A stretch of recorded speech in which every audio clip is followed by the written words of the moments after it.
अस्सलाम वालेकुम नाज़रीन, क्या हाल है। मैं उम्मीद करता हूँ आप लोग खैर आफियत से होंगे। आप लोगों की आफियत खैर ही मतलूब है। नाज़रीन, आज हमने इस टॉपिक को डिस्कस करना है कि हमें खाना खाने से पहले सलाद खाना चाहिए या नहीं खाना चाहिए, या खाने के दौरान सलाद खाना चाहिए या नहीं खाना चाहिए, या अगर हम खाते हैं तो हमें इसके कौन कौन से फ़ायदे हासिल हो सकते हैं। तो नाज़रीन, वक्त को ज़ाया नहीं करते, चले हम स्टार्ट करते हैं। नाज़रीन, सलाद में क्या होता है।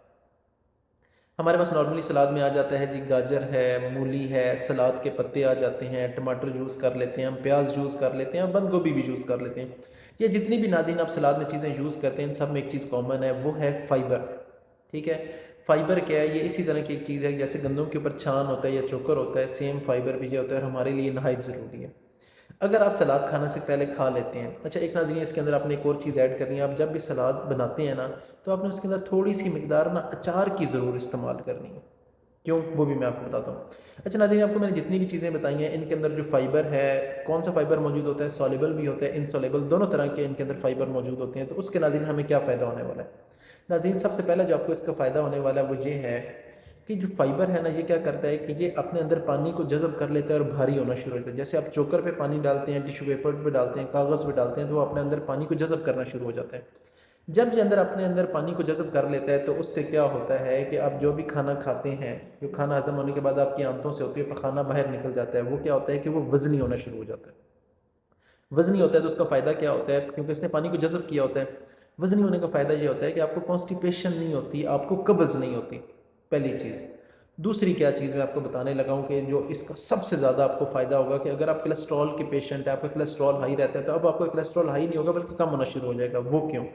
नाज़रीन, जो मैंने आपको फ़ाइबर का बताया ना, ये आपके मैदे से निकल के आंतों में ना एक जेल की फ़ॉर्म की सूरत इख्तियार कर लेता है। ठीक है।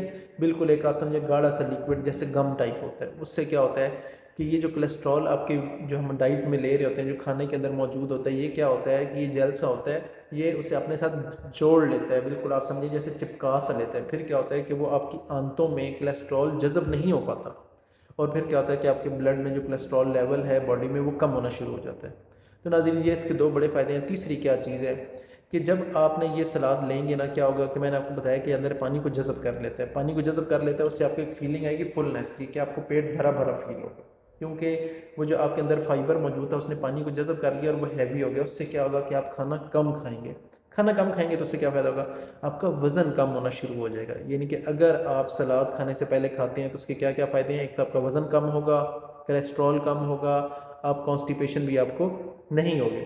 Last but not the least, मैंने आपको कहा था इसमें अचार मिक्स करना है। वो क्या, जो अचार है ना, नहायत ज़बरदस्त चीज़ है। वो क्या, वो एक सोर्स ऑफ प्रोबायोटिक है। प्रोबायोटिक क्या होते हैं कि एक समझे कि एक सोर्स है गुड बैक्टीरिया का, और फाइबर जो है ये अचार उसमें भी होगा, और जो फाइबर है वो क्या होता है कि ये जो गुड बैक्टीरिया होती है इसकी ये गज़ा भी है, खुराक भी है। तो उससे क्या होगा कि ये दोनों जब चीज़ें आप लेना शुरू कर देंगे तो उससे ये होना है कि जो आपके गुड बैक्टीरिया की तादाद बढ़ना शुरू हो जाएगी, आपका हाजमा आसानी से होगा और आपको बदहज़मी के चांसेस भी कम से कम होंगे।